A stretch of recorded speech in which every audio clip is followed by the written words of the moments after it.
finally, a source of raw, real, and honest information on healthcare issues that matter most. Welcome to BS Free MD. From the latest medical information to how to stay sane as a doctor or a patient, no subject is taboo, no BS is allowed. Now, let's welcome your hosts, Doctors May and Tim Hindmarsh. All right, we're back again with another episode. This one is particularly intense. In a way, I don't even know how to describe it, but I think you'll find it amazingly powerful. It was an interview that we did with Jared Diehl. He has a podcast called Louder Now, and he deals with a lot of sort of the intersection of Christianity and mental illness. And during this episode, May opens up very completely and tells her story of how she struggled with anorexia that, was started from a trauma, as it usually is, where she was, because she was sexually abused by a teacher for years, actually. It then moves into the absolute power of forgiveness. It is really moving and really, really awesome. So we really hope you enjoy it. And feel free to listen to Jared's other podcasts. They're really great. So here we go. Welcome back to the Louder Now podcast. I'm your host, Jared Diehl. Hey everyone, you've probably heard this before, or if you're new here, you haven't. This podcast is about mental health and spirituality and faith and everything that goes with both of those subjects, which I know they're very big subjects. I'm ambitious and like to tackle those things. The podcast has solo episodes and also conversations with various people sharing their experiences and their stories. So today is a really fun episode. This is the first time I've ever talked to doctors, as in their profession. They're actually doctors. And we had a long, great conversation and just touched on a lot of different things, hearing their personal stories of struggle, talking about trauma, talking about forgiveness, talk about psychedelics a little bit. And man, it was so fun. So here is episode 121 with Doctors Tim and May. Thank you.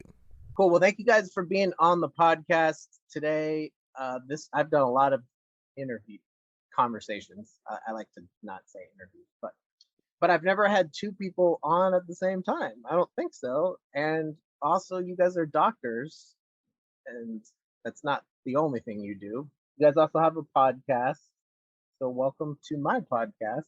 And I started this podcast because, as I shared you guys a story before we started recording, had a bipolar diagnosis for like 15 years.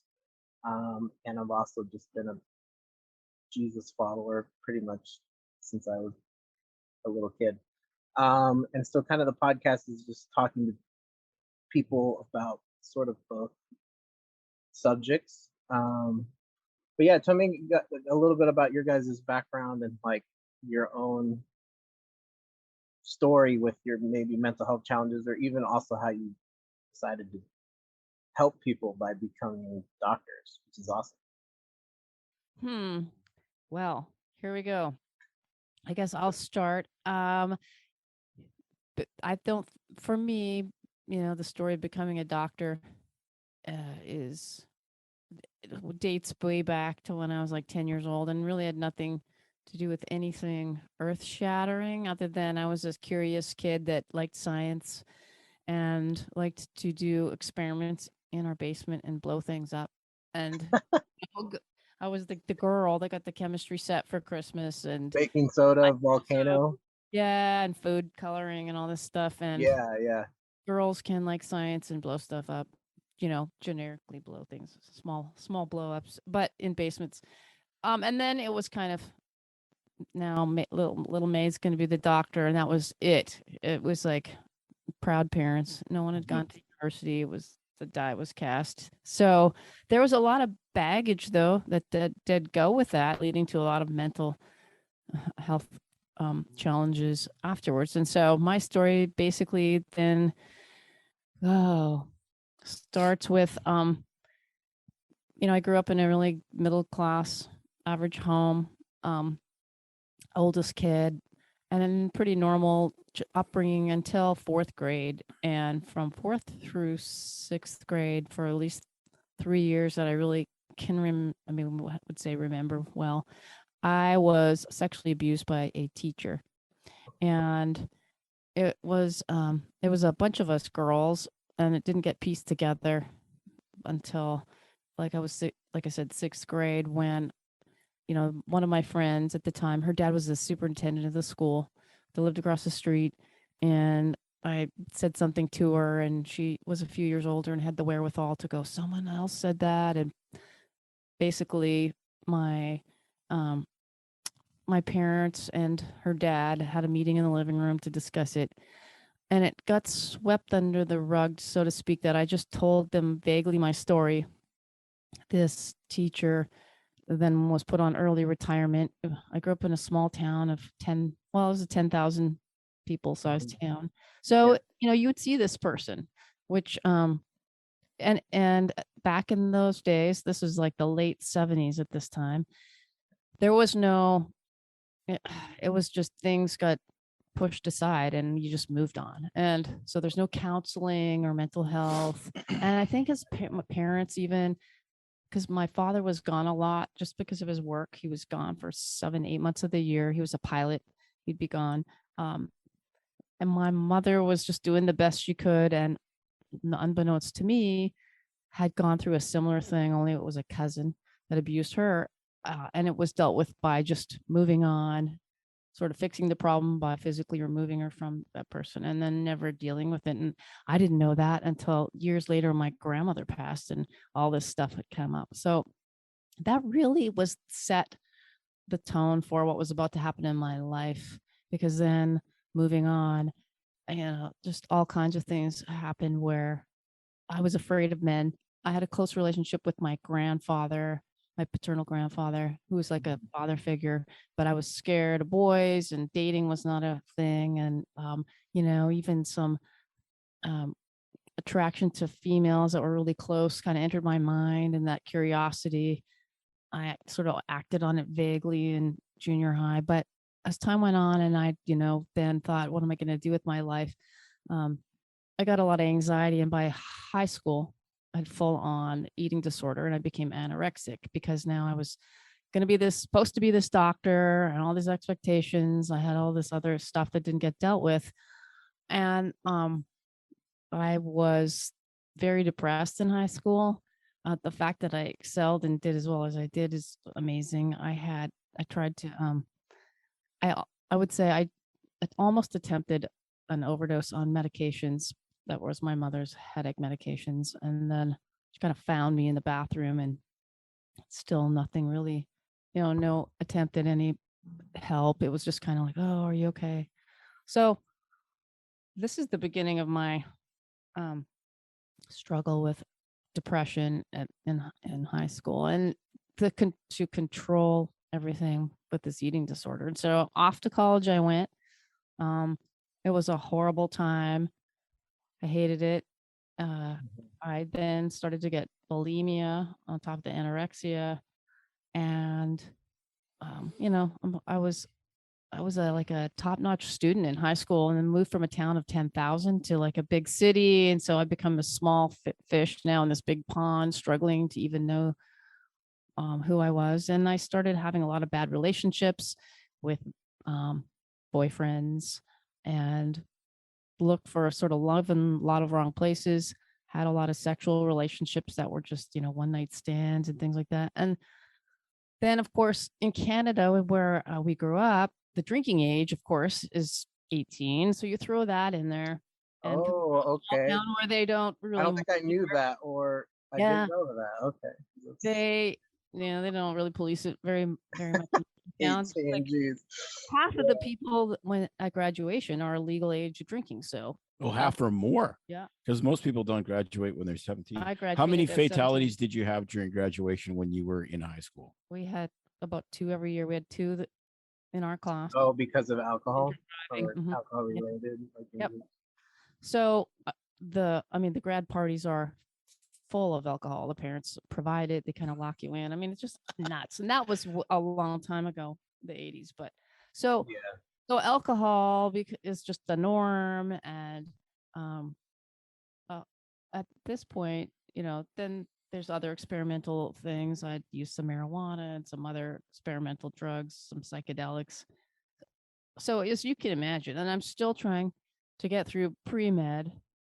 I got into medical school when I was 19, and Wow. then That's amazing. the pressure comes on even more. And that's when things started to unravel because, um, as you can imagine, I'm depressed and the bulimia is crazy out of control. The relationships, I'm just, going from one weekend to the next looking for someone to love me. And I hit rock bottom. My grades were getting bad in school. I had an actual athletic injury playing girls football. It was a co-ed college thing and tore my ACL. And that was enough it was in the fall of the one year where we had all these major exams at Christmas, and it was enough to take me out of school long enough and to the point where I was like, I think I should just drop out because I don't know that I really belong in med school, want to be here. I'm probably going to fail out, and I've got this orthopedic injury to deal with. So I dropped out of med school. And Well, you didn't drop out of med school. You just went back a year. Well, I technically dropped out, not knowing if I would come back. No, I exited the program, but they said, if you want to come back, the door's open. Oh, okay. That's how it was. Is that where you guys met? Oh, I'm jumping ahead. Yeah. So meanwhile, I had also started to become friends with people in my med school class that were Christians and really wonderful girls. Oh, okay. Yeah. We had a study group together, and it was just by happenstance. Mostly it was a study group, but then, we'd be studying, we'd start talking about other things, and I'm asking questions about spirituality and God. And our family, my family, grew up in it would be equivalent to the United Methodist Church. So we would go for sure on major holidays and sometimes throughout the year. For a while, I played the piano and the organ at church, and it was like something to get paid. I really hated going. It seemed like a really boring history class. And I remember going to Sunday school at times, but for mostly it was just a ritualistic thing. My grandparents had some faith, but it was not an important. It was just kind of something everybody did on holidays and sometimes on weekends. So at this point, but it was Canada, so they did it super hungover. At this point, having my friends in med school, I'm asking all these questions about God and spirituality and really wrestling with my demons that I still had kept a secret. And really at this point, nobody knew.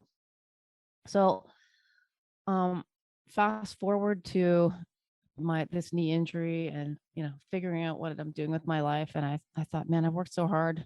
Who am I? Like, I really didn't know who I was other than being a doctor from the time I was like 10 years old. That's all I supposedly ever worked for. And I didn't know who else I was other than that. So I went back and got back into med school and dropped back into what would be Tim's class behind me. And that's where we met. But at the same time, connected again with my friends that were going to church. And the other thing that happened the same year, and that year that I was off, was a friend sort of found me out. She also suffered from bulimia, and she could tell and knew all the telltale signs. Oh, wow. Okay. She confronted me. So what happened then was I came kind of clean, and I had one of these moments where I literally was, excuse me, get a drink. No problem. Throat's dry and I just getting over a cold. I had a moment where I was literally on my knees in the bathroom and really praying to God and saying, God, if you're real, then I need you now at the floor of this porcelain bowl because I can't do this anymore. So,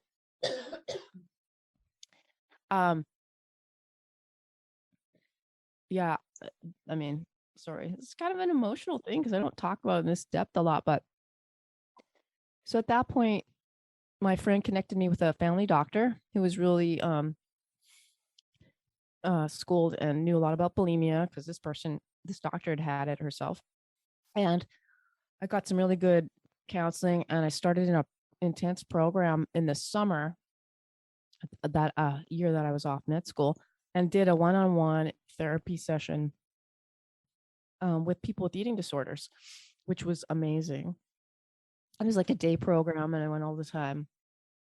And that was the beginning for me of figuring out all about my eating disorder and getting that sort of under control.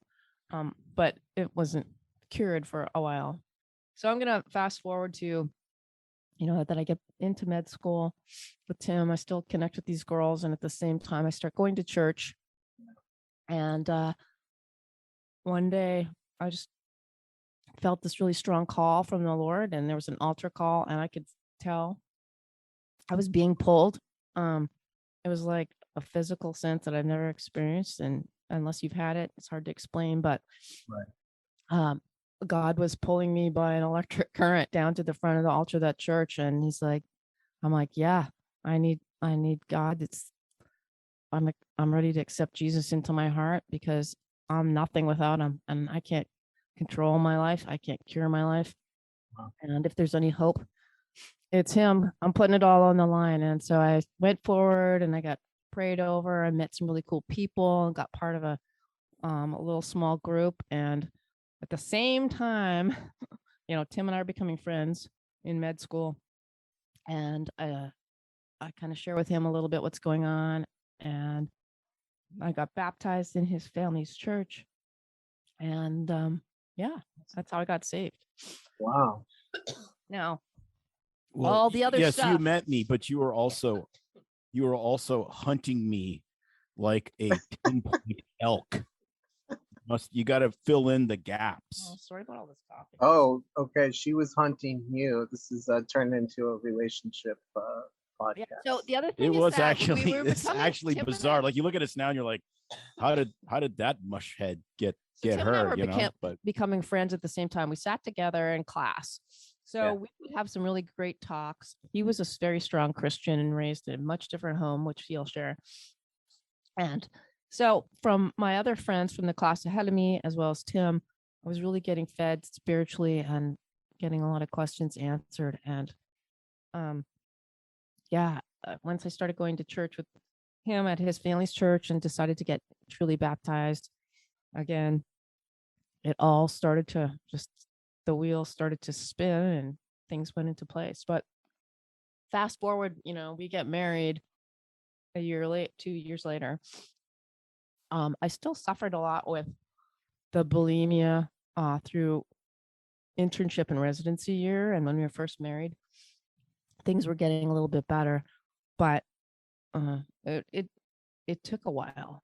And I did start on some medication at that point. So now I was like 26 and internship was hard. I still really did not like at this point, I'm like, I still don't know that I want to do medicine. I hate it, but what are my options?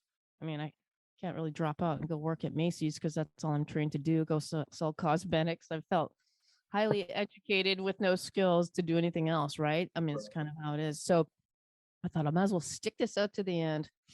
But the first year was really difficult of our marriage because we're both interns.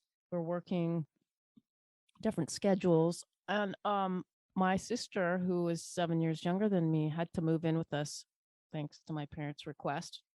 And she was an undiagnosed bipolar person that really had issues. And that you throw that in with a newly married couple who were trying to figure things out, and we barely see each other. It was a rough year. So I had a lot of depression, and I did start on some Prozac. And that helped mostly the eating disorder part of things, honestly. Really? Is that the early years of Prozac? Yeah. Right? Wasn't that the early 90s? That would have been in 92, 93. 93. That I started on. And it was mostly for the eating disorder. I'm like, I'll give this a go. I'm feeling it's still really depressed, apathetic. And, I've now got this new found spiritual faith that's really helping, but I still have these tendencies, and it was supposed to actually help with the cravings. You're right, of the and the binging, and it did. Wow, I never knew that that would kind of Yeah. be a way that it could be. Well, honestly, it probably works better for those kind of things when you start to look back, because now we've had 30 years of Prozac than anything. Right. Like SSRIs, I mean, we've both been on them at various times, and I'm no longer a believer. I've written hundreds and thousands of prescriptions for it, and it's just we'll get to that. I mean, you get to the cumulative data, it's kind of like, so I did start on it because it was like, okay, this is new. But the one, and Tim will remember exactly, maybe better than I do, when this was the thing that really cured me for my bulimia was, and this is around that time. I think it really was 94 when we went back home. We finished our residency. We went back home. We were working where we went to med school for the summer before we moved to the U.S. here. We were doing urgent care rotation, not rotation, but work for 4 they were months. actually getting paid, which was awesome. Yeah. Love that part. It was at that point where we talked a lot about what had happened to me as a kid with the abuse and the sexual abuse. And he's like, have you really ever forgiven that guy? Wow. In your heart, do you think you've forgiven him? And it was, I would have to say, for me, I thought about it, and we prayed a lot about it. And it was almost like, let's say, a demon possession thing. It was just this weird spiritual thing inside of me that I had to fully get rid of. And it felt like a physical thing I had to pull out of my body. But I truly was able to forgive that man for what he did as a human and say, I truly forgive you. God loves you. You're broken. You did this to us kids because you're broken, and it wasn't your fault. And that was it. That was the cure. And after that, never had another bulimic thought. I never had another anorexic sort of tendency throughout my life. Wow. And I felt this massive relief. Now, the emotional sort of depression, anxiety stuff would kind of come and go throughout my life. And I struggled with postpartum depression and some other things throughout the way. But anorexia, bulimia, that whole thing of control, gone. And so I've counseled patients and talked to people and I say, I think for a lot of people, eating disorders are a lifelong thing. I mean, you can't escape food. And so the struggle is very difficult, just like overeating, because we need it to survive, yet you're faced with this all the time. And I think it's kind of like alcoholism in a way. I mean, for alcoholists, you need to quit completely or you go down that, but eating disorder is much different. And I think a lot of people really struggle to ever be cured of that. But for me, I know in my heart of hearts, like I've never. Because you know where it came from. Yeah, though. I've never. See that, but that's slipped back down in that slippery slope of wanting that control. Right, and that's it. And that's the thing. It's like if to put it into a spiritual context, which I think is the only one that really matters. The demonic side of it, or the oppression, or the whatever, the attack was because you were violated. And so it's exactly, the power is exactly the same thing as what Christ has done for us on the cross, which is the power is in the forgiveness. It's and we forget that. And we live in a society now where, forgiveness is like the worst thing you could do. Why are we so unbelievably divided? Why does everyone get offended by absolutely everything? You're looking for these bitter roots of offense in absolutely every, post and every, and the social media companies try to make you offended so that you stay more engaged. Like anything, they don't care what increases engagement, whether it's a happy engagement or a pissed off engagement. They just want you engaged. Right. And it's fascinating when you see these feeds. Like I finally started looking at them and going, they're trying to make me engage because they're trying to make me angry. So I just can ignore it because I don't know this person. It could be a bot. And the power of forgiveness in our lives is just staggering. Yeah.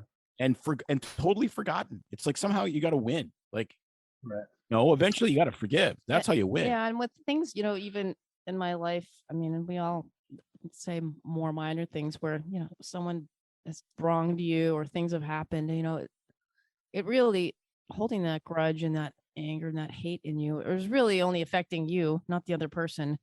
And it's being able to like let that go and forgive that situation. Doesn't mean forget it or, go down that path again, but it really does control you in ways that are so much more powerful than I think a lot of people realize. And it's so freeing to be able to forgive and let it go and move on and go, I'm not gonna let this have power over me, because it does in some way. Yeah. So but I think it's super important to understand, and I think there's a tremendous amount of confusion both inside and outside of the church what forgiveness is. It's not trusting somebody. It's, the best definition I ever heard of forgiveness, and again, it's incomplete, but it really is a helpful framework. It was a guy that actually came and spoke at our church back in the mid 80s, and his daughter was raped and murdered by some psychopath, and him and his wife really felt like they were being called to go forgive this guy. So they actually went to the jail and talked to him and forgave him. And I have no idea what actually, if he accepted it, if it made any difference to him. I don't think it did. I think he kind of just rejected them. But really what they came up with, they had this forgiveness ministry, and people were like super upset with him. Like even at church, it's like, why would you talk to him? Blah, blah, blah. And they said, no, here's the deal. It's not that this guy shouldn't be punished by the state. It's not that he shouldn't go to court. It's like all of those things are still true. But the difference is I don't punish him because I'm not the one that decides his punishment. I'm not God. I'm not the magistrate. I'm not the state. And really what they came down to was the definition is forgiveness is relinquishing the desire to punish. And that's, and when you think of that, it's super powerful, because when you are the punisher, as much as we want to put on our punisher, shirt with the skull on there and go kick someone's ass that offended us. Yeah. You're putting when you're putting yourself in the position of God by being the punisher. That's really the key. And none of us is God. And so none of us can actually be part of, be on that throne. And so forgiveness doesn't mean the person isn't going to be punished. They're just not going to be punished by me, which means they're not going to own my soul. Right. And that's the key. Like you either get to be it's so horrible, because some of the things that happen to people, it's unfathomable to think of how they could give it up. But it's the only way to freedom. I mean, sorry, it's the only way there is. And it's amazing how powerful it is when you realize you're not God. I don't need to punish them, and you give them back, and whatever happens to them is up to God. Right. And it's amazingly like, we went through some different traumas with various work things and contract issues and whatever. And literally I would wake up in the middle of the night so pissed off at some of the people that I had felt had wronged us, that I was waking up dreaming that I drove over them with my Escalade and backed over them. And I'm like, I don't think that's forgiveness. I think that's actually desiring to punish rather than relinquishing. And wow, you drive an Escalade? Nice. Well, it's a 2008. It's a little beat. It's not a new one. No, I love what you're saying, and thank you, May, for sharing your story too. Just like, I've never listened to your podcast, so maybe it's on your podcast somewhere. But I love having these conversations where there's just kind of this like, yeah, it's not easy to, even stuff that like maybe you feel like you relive some of it by telling it, but yeah, it's like I've been in church my whole life, and it's like there's knowing what's true, which that can be a certain category of people, right? Like the scripture that's like, my people are destroyed for a lack of knowledge, right? It's like in the prophets or something. But I think most of us know after a while, right? I mean, maybe you can go to a certain community where it's like messages are kind of superficial or like prosperity gospel-ish. So maybe you don't know that forgiveness is kind of like the main the main message, right? Like love, grace, mercy, forgiveness. That's what Jesus came to do and show. But then there's our personal experience with the thing that we know is true, and that's where a lot of people get stuck. And then it's like, if you don't deal with it, so do you guys find that in your practice, even though it's complex, like our bodies, um, do you think that that's a lot of what's going on with people, like trauma? It's kind of undealt with. It's like they need to forgive, and then you're like, well, you also need to eat good and exercise too. But what about this internal? And like, maybe we point people to like do therapy, but then it's like, how do you walk someone through what you guys just said, which is awesome, right? Well, it takes. Okay, the best example I can give is, I think, something that most people will understand, which is, I had a patient come in and she was on, I think, over 140 milligrams of methadone a day. So to give you kind of a perspective, the standard, I mean, most people with cancer would take maybe 10 milligrams twice a day. So she was on massive doses of methadone, which is a very long-acting opioid, which has some horrendous side effect issues because people take tons of it, they don't get very high, and then they get a little high and they take a little bit more to push the high like they would with a shorter acting opiate, and then they wake up dead. So I looked at her and I said, here's the deal. We'll get you off this, because it's absolutely 100% destroying your life. It's going to be the hardest thing you've ever done. It's going to be unbelievably brutal. Your chronic pain that you've had is going to come back way worse than it's ever been. And I'll see you every single week, and it might take a year. And when you're done, it'll be 100% worth it. And so I think going into it, you have to be really honest. Like our podcast is BS free MD, and I think I've been BS free, at least in medicine, my entire life. And you don't help people by telling them something that they want to hear, or something that's not true. And this woman was great. It was like refreshing for her. She's like, okay, we'll just go with the program. And it took a super long time. And she had chronic pain for the rest of her life. But she was way more functional and felt way better. And so it's the same thing. It's like, you might go through a therapeutic relationship with somebody where it's trauma, which means the end of trauma and the end of you traumatizing yourself from that trauma from someone else's forgiveness. But there's no way in the world you're going to see somebody for 15 minutes or 20 minutes or an hour and say, okay, well, here's your goal. Your goal is to forgive the person that raped you. That's not going to work. Now, you as the therapist or the physician might know that that's the goal, but you have to kind of slowly wean them off. Like it's like, it's like a drug. Right. And you're like, okay, what about this? What about the, and then and there's some people in the recovery world that really believe it's all trauma. I mean, I think it would be naive to say that all mental illness is trauma-based. I think that that's silly. I think probably way more of it is. Mm-hmm. Yeah, I think a tremendous, no. I think a tremendous amount, and you could maybe make an argument that the vast majority of behavioral issues, that like substance stuff, starts initially with trauma, and the trauma may not be significant. Right. And then there's the bigger traumas, like what May went through and so forth. And there's a lot of people that believe, that are deep into recovery, that think that they're 100% of it's trauma. And again, I don't believe that it's 100% of anything.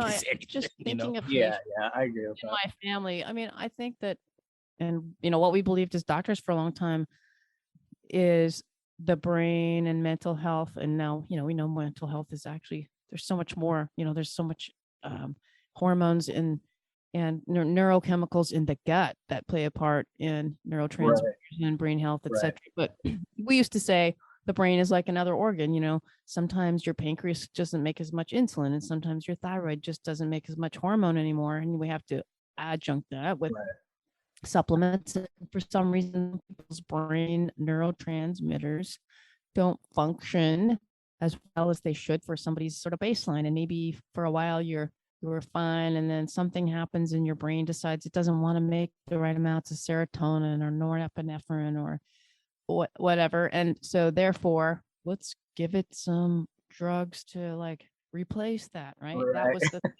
yeah.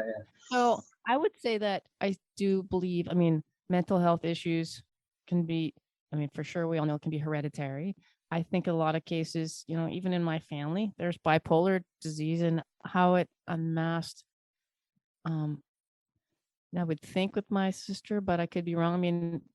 She would say that there was no real specific trauma that she could pinpoint. There might have been, but so if there's a, for a lot of people, it's like, no, I don't think there was one really dramatic thing that happened. I'm just having panic attacks. Things have been great in my life or whatever.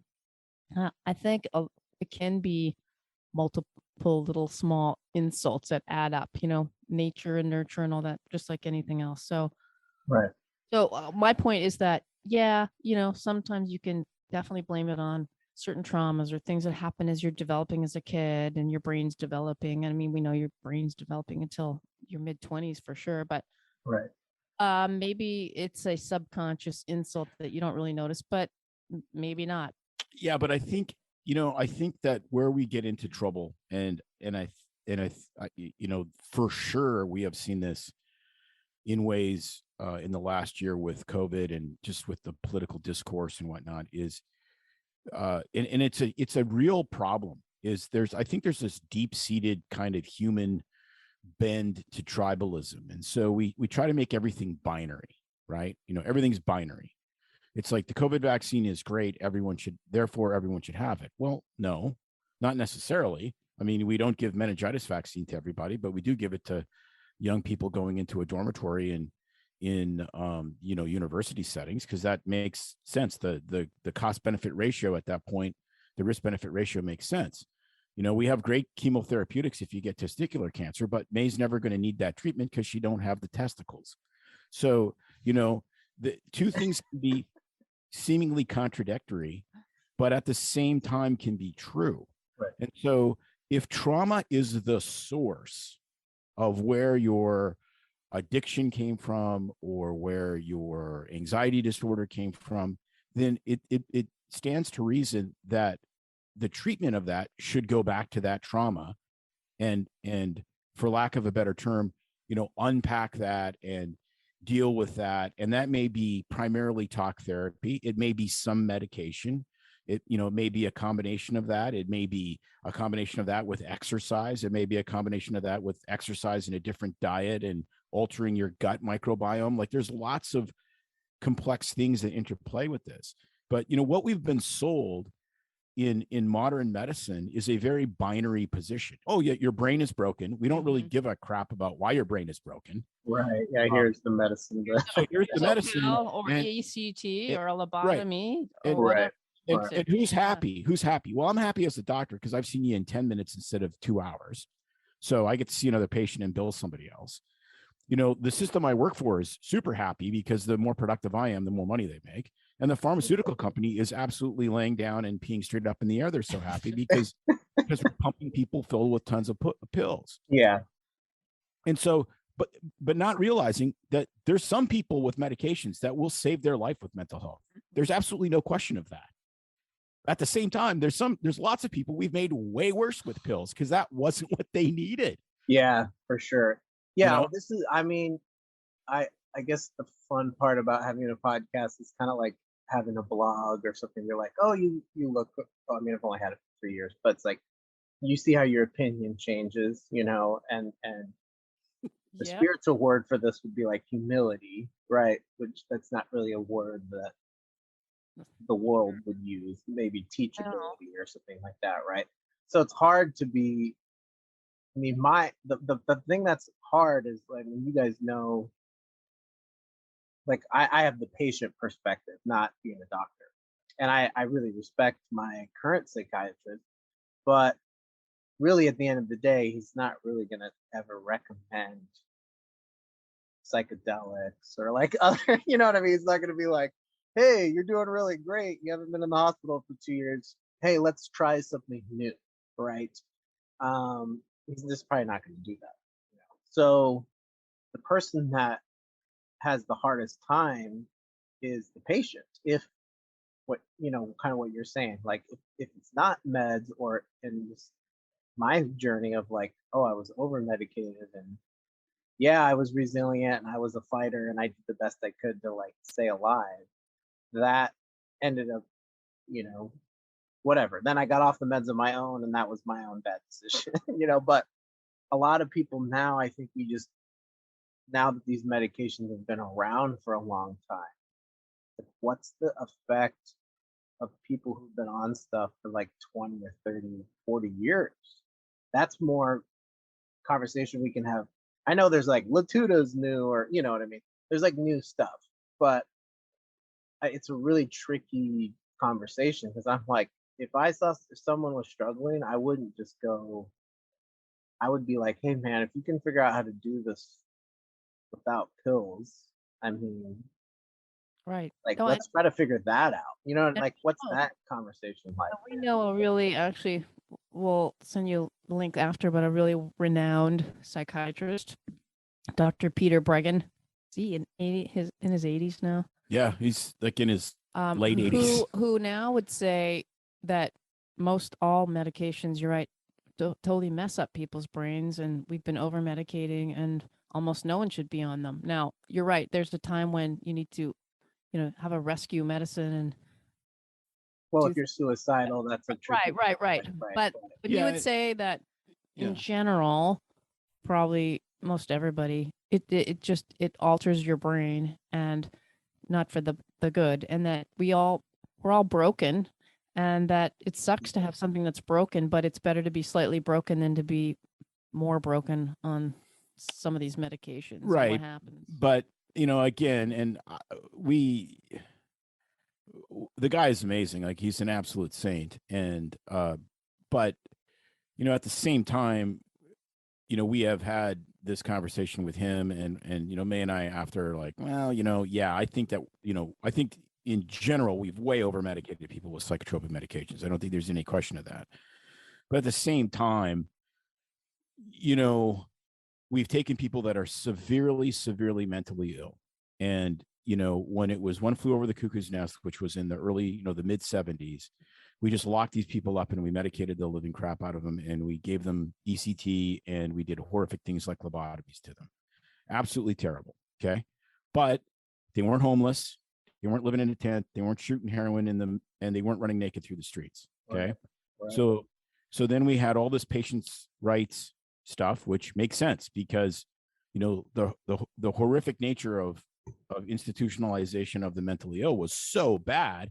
Then it's typically American. The pendulum doesn't swing like 20 degrees. It swings like 180 degrees the other direction.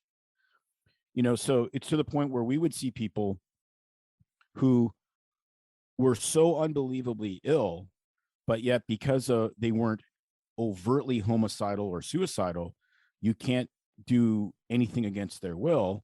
When, some Depo Haldol would have mellowed out the hallucinations to a point where these people would be at least somewhat functional. So you sit there and you go, it's not the least bit compassionate to lock people up just because they're crazy, for lack of a better term. But at the same time, it's not compassionate to let somebody, walk 20 miles outside every day because they have this wandering delusion, because they're scared to death to go home because they think the government is shooting them in the genitals every time they get in their bed. Like, neither of those are compassionate. And, there has to be some kind of balance in there. Yeah. And, medication is part of it, and hopefully it gets better. And, you mentioned psychedelics, which to me, I think is really super interesting. I think that I don't know a lot about it. I have some friends who are not pushing it on me, but just Yeah, but talking again, about it. I'm like, I'm down with talking about it. I don't know if I'm gonna go to Palm Right. Springs and do it next week, but but the thing that's the most interesting, if you look at the psychedelic research, which is super fascinating because it dovetails well into this discussion, right, which is it works where it works the best is in PTSD. So that is a trauma-based event. Okay, you were traumatized, whether it's war, whether it's sexual abuse, whatever. Okay, right, so you have a trauma-based event that causes a chronic anxiety disorder and this reliving of the trauma. All right. And you do the MDMA works the best out of what's been studied, works better than psilocybin, et cetera. But it only really works, and it only works really, really well, is if you combine the MDMA therapy with a highly skilled, trained therapist. So it's kind of like the MDMA allows some of the switches to be flicked, but until you crawl into someone's head and help them dismantle the bomb that became this bomb of PTSD, it doesn't really work. And so it's really fascinating. And you're using a medication in a way that medication should be used for 2 or 3 months while you unplug all the wires from the bomb, right. and then they never need pills anymore. Okay, it's like antibiotics. You treat the pneumonia's gone. You don't keep taking antibiotics. Right. But the drug company loses hundreds of billions of dollars because you're not taking pills again. Right. Yeah, wow. I mean, do a whole episode on psychedelics and Would we be on the psychedelics actually whilst doing the episode? Gosh. yeah, let's do an ayahuasca trip together. Sounds like a Rogan-esque Yeah, it's a episode Rogan-esque. coming up. Sounds now. like somebody's out there with a Ustream account has probably already done that. They're like, here's my Airstream, and we're tripping out together. No, well, yeah. I mean, it's just. I think part of the reason why it's hard to avoid medications is because, I mean, even in the times that I've gone, I mean, the last time I was in the hospital, both places, they sent me home. I mean, I was there 10 days and I was suicidal. I wasn't sleeping. I had taken Wellbutrin, which was a medicine that worked for me when I came out of my coma, but then I got off of it and then I was trying to get back on it because I thought it would like help me get out of my depression. And it ended up spinning me into like a 3-month episode. So I was at this hospital and I had like a night where I got better. It was like I thought it was a God thing. Like I slept, I was fine, all my chaos just disappeared. So I thought it was like the spiritual experience or something. Then anyway, then it went away. Then I went right back into the chaos. And then the doctor was just like, yeah, you've been here for 10 days and you need to go home. Like you can't stay here. And I told him I was suicidal. And luckily that was the last time I was at that hospital. Then I went to another place 2 weeks later, same exact experience. And I'm just like, I have support, right? I have a psychiatrist. I had my roommates that were helping me at the time. I had my church. I had my mom. But the average person doesn't have any of that. They just go in, they're homeless.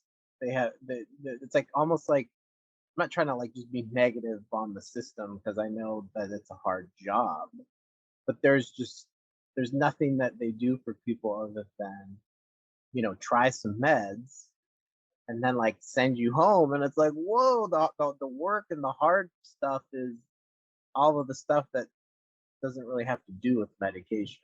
You know what I mean? It's like You're the right. therapy. As primary care docs, Yeah.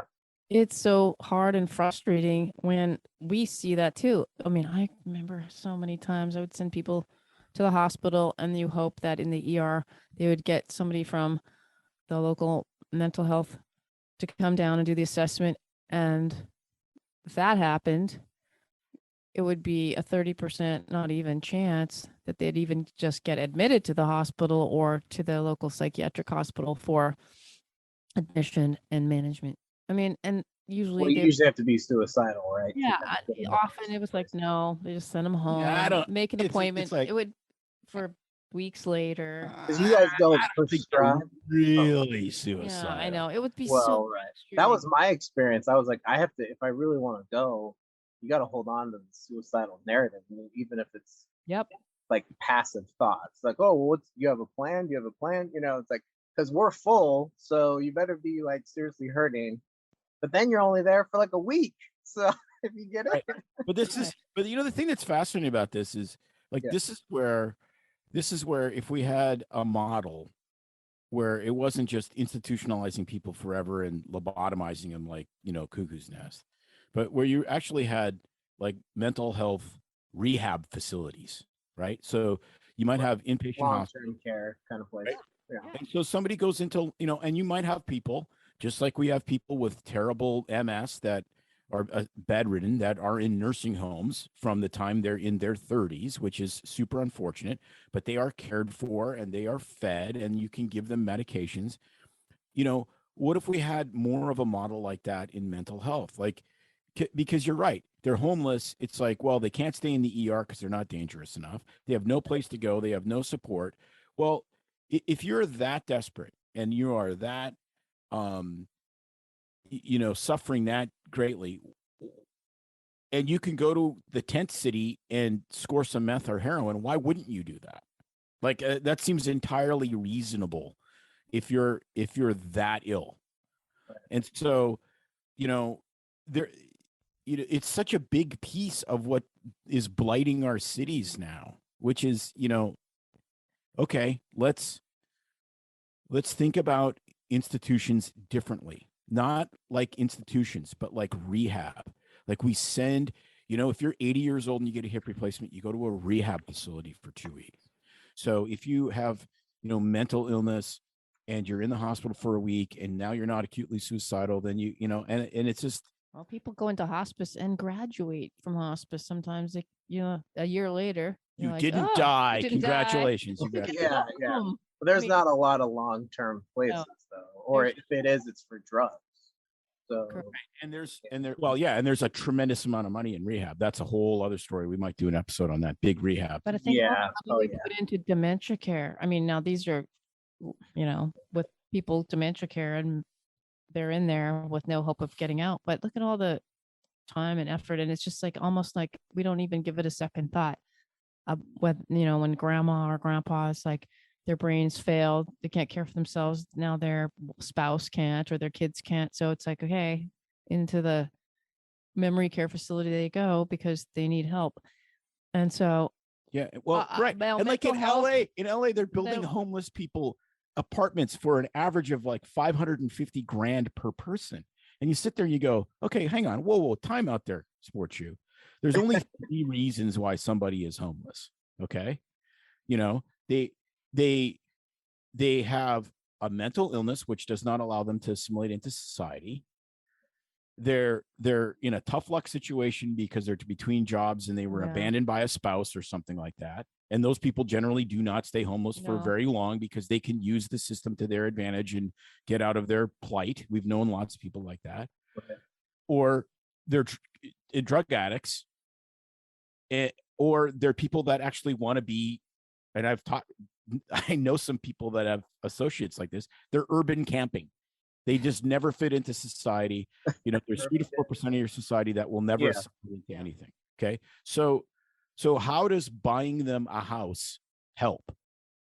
It doesn't solve any of those core issues, whether it be mental illness, drug addiction, you lost your job, or you just have decided that you're kind of, on the Gaussian curve, the 1% that doesn't want to, assimilate. Going to be a lifetime Giving hobo, someone a so- house does not solve that. Yeah, right. You're just gonna use the house to like keep doing drugs or just stay like, oh, I have a place to sleep, and then some people like the streets too.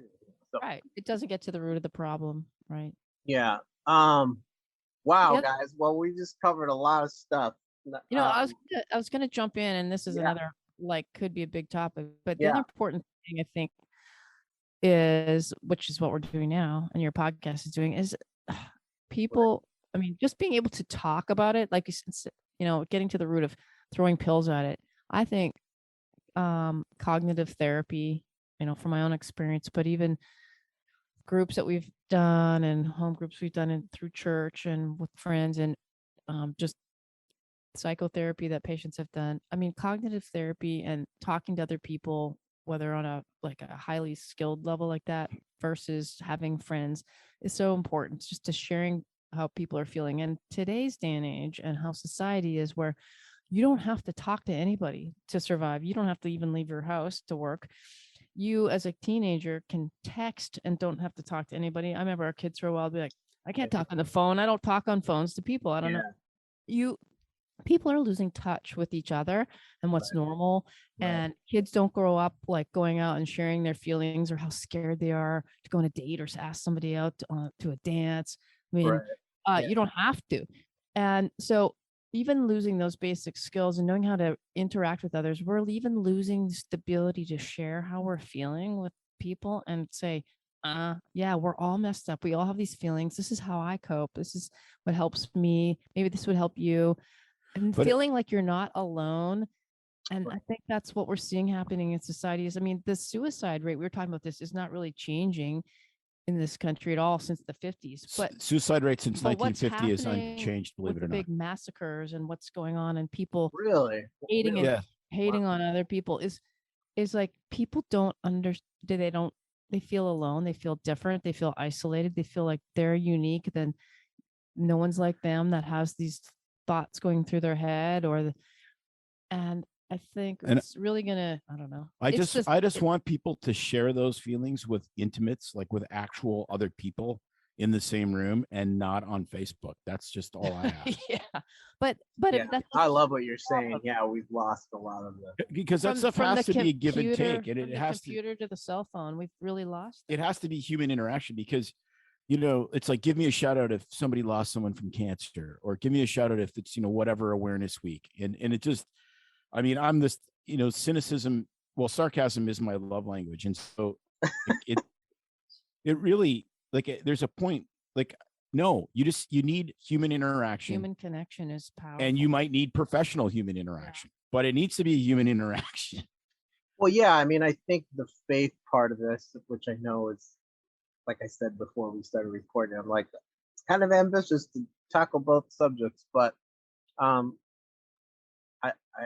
do that because those are the two things I understand the most, right? Is being a person of church, which comes with lots of, we could do a whole series on church and and a lot of times the thing that trips people up is church, but the idea is what I see all over scripture is like the idea of community. Like that's it. I mean, Jesus is spending all of his time like talking to people in the open, right? He's exposed, he's around every kind of person that he could be around, right? And then all of the New Testament after is pretty much just all about community, right? It's like that's it. Not I'm saying it's that simple.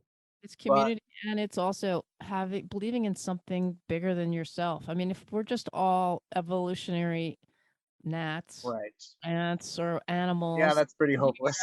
And we're here, we're born, and we live and we die, and there's no bigger purpose to us being living being things. Then why not do all this crap to other people? What does it matter if there's no basis for being, there's no morality, there's no anything? If that's what you truly believe, that you are a cosmic accident that's here for 70 or 80 or 90 years and then you're gone.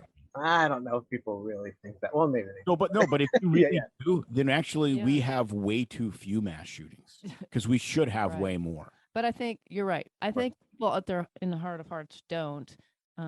But it's easier to live your life by denying it because you don't have to abide by anybody else's and I think rules or moral compass other than your own. I think you're right. The reason that it's not the purge out there every day is because people deep down really believe there's more than themselves. Well, yeah, I mean, ultimately it's like love is kind of the most important thing, and that message gets expressed outside of faith, right? I mean, everybody wants, we get tripped up, I think, on wanting justice more than kind of anything else, right? That's what we've kind of seen happen in the world, but it's like, if you experience God's love for real, you are able to give that to other people, and that's where you have connections with others. And maybe the reason why you don't open up to people, you could say it's like, well, we all got trust issues. Like, why am I going to go just start telling my bipolar story to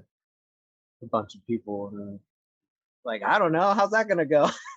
You know what I mean? I could get rejected. All the reasons why we kind of like disconnect from each other, right? But it's like, man, to be alive and to, I'm not married, I don't have kids, but like to have a family someday, to be alive for my nephews, to have real friendships with people, even though I struggle, like that's what makes it like worth it. Like if not, then it's like, well, then I'm not doing a podcast because this is all about talking to people, you know? So yeah.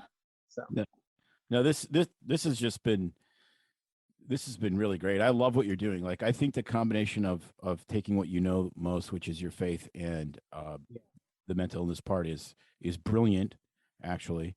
And I loved what you just said about, people are forgetting love and going kind of straight to justice. Well, justice is important, but justice isn't my job.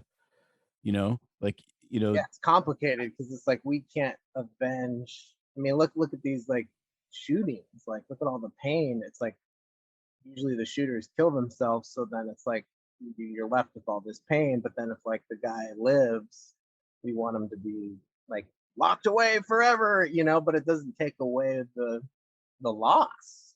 I mean, it might help a little bit, but I mean, I don't know. I can't speak to. I don't have that experience, but yeah, there's a really good book on that specifically. It's called I think it's called Called to Forgive. yeah. The Charlotte, what was it? Not Charlottesville. What was the the Columbine? No, South Carolina. Oh. The shooting where the guy actually was a white supremacist racist who went into the this black church during Bible study, Right. said he wanted to be part of Bible study, and then he looked at everybody and he sat there and he said, "I'm killing you all because you're black." And Wow. the one woman who was killed was a pastor. Her husband was also a pastor. He goes to the scene of the crime because he actually worked as a policeman in his previous career. He knows all these guys, and it was Charleston. That's right, Charleston, South Carolina. He knows a lot of the cops, and they're like, you can't go in there. Long story short, his wife is killed. His wife is killed in an absolutely 100% racially motivated killing. There was no question about it. There was no ambiguity.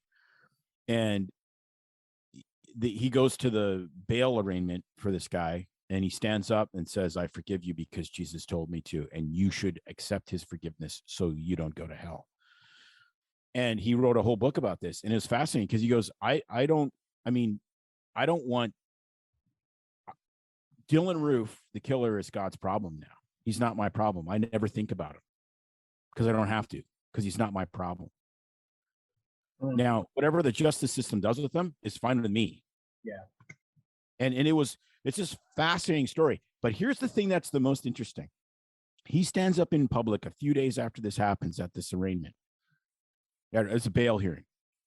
You know what happened in Charleston? There wasn't a single riot. There wasn't a single place burned. There wasn't a single store looted. They had a massive peace march with all these churches 4 or 5 days later, and it was all peaceful.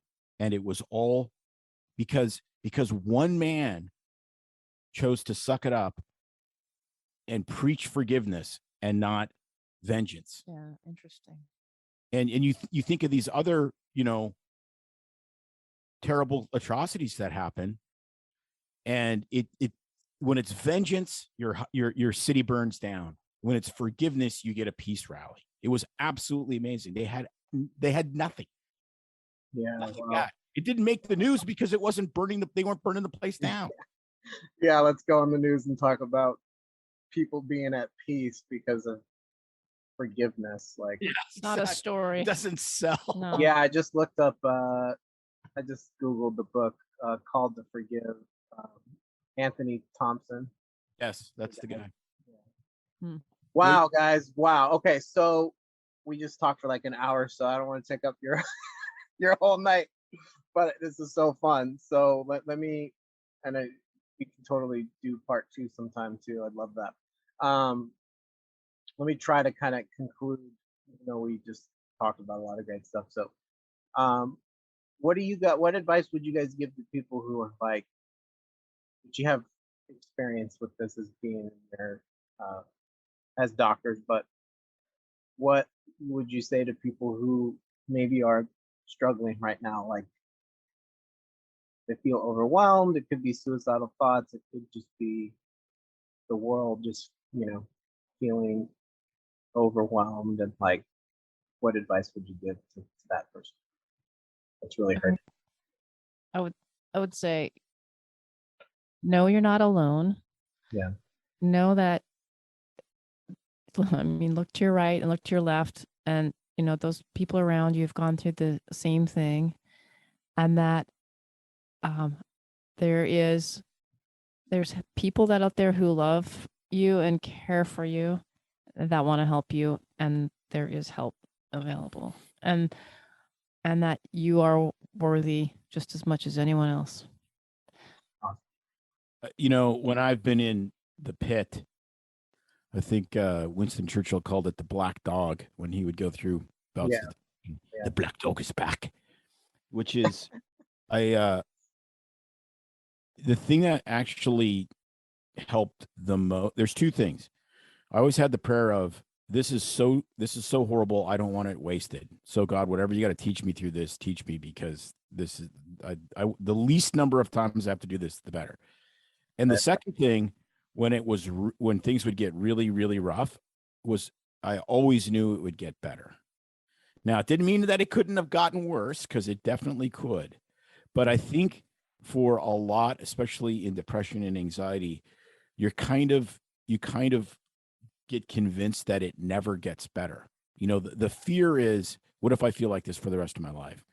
Well, in reality, virtually 100% of the time, you don't feel like that for the rest of your life. Right. And for a lot of people, right at the edge of what, they think they're at their wit's end. I think that's really powerful. And then, of course, you got to explore places where you got to talk to somebody. Yeah. That's really, really, I can't not stress that enough. Really good. Well, thank you guys so much. So what's the best way? I'll put all of your information in the show notes for this. What's the best way for people to get a hold of you guys? Best way is on our website. We have our contact email. So our website is bsfreemd.com. Okay. And they can email us at doc at bsfreemd.com. Awesome. And we're also on Facebook and Instagram. Because I'm obviously an Instagram model. Putting out some content. So we have people that message us on Instagram quite a bit, and Facebook as well through Messenger. So they can email us via our website or on those two social platforms. Cool. And new podcast every Thursday, BS Free MD, and that's on all the major podcast platforms. All right. Well, I appreciate you guys, and I'll be in touch, and have a great rest of your Nice meeting day. you. I've really had a good time doing this with you. It was really fun. So Super Cool. fun meeting you. okay. All right. Next time I'm in Oregon. All right. Yeah, let us know. All right. Bye. Have a good night. All right, guys, kind of mixing things up with the conclusion of the show. Please just refer to the show notes. And I think I'm just going to kind of skip saying what's in the notes. I think by this point, you know that I mentioned Suicide Prevention Lifeline, the link to that. And I also mentioned a couple of different other support groups that are great resources. And then all of the notes for my special guest, that is also in the notes. You can check out their website, and I encourage you to do that. And special thanks again to Doctors Tim and May. I really appreciated having you on the podcast. I hope we can do it again sometime in the future. And we'll see you guys next time. Thanks for listening to the Louder Now podcast. It's no secret that medicine is a bit uptight. That's why Tim and I created BS Free MD, to mix things up a little and have fun in the process. Besides, we are having these exact same discussions all the time, so we thought we might as well invite everyone to the party. If you really like us, you can get plenty more and maybe see one of Tim's cool tattoos on our Instagram or Facebook pages at BS Free MD.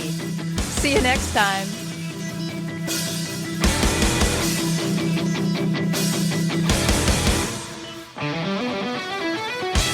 But we try to keep BS Free MD as raw and real as possible. We can't be held responsible for any medical decisions or discussions had as a result of what you've heard on the show. We know, bummer. But the truth is, we really do care about your questions. So feel free to reach out to us by email at doc@bsfreemd.com.